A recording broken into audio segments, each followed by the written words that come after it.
陣啊，睇下你一播鮮花斜插棍啊，我茶之當瞓啊，點解你着起嗰件靚啊衫裙啊？喂，女啊，到底你欲往何方啊？快到嫌親族笨。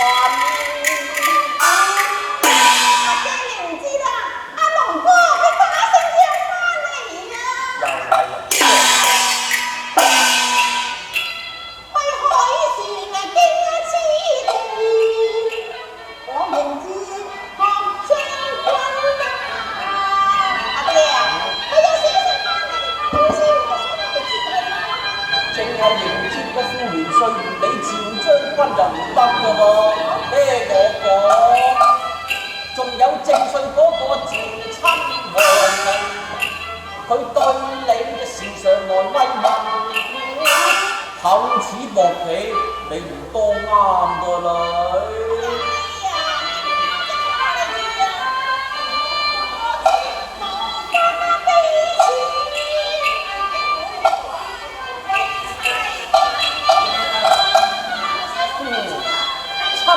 陳有信啊，託我向你問候金安啊，仲有時常將你來慰問啊，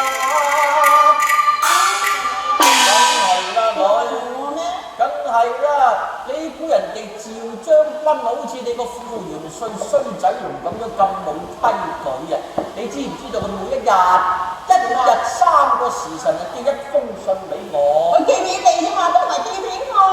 佢問候完我咪問候你咯，女。咁啊，點解唔直接寫俾我啫？人龍哥直接寫俾我㗎。你知嘛？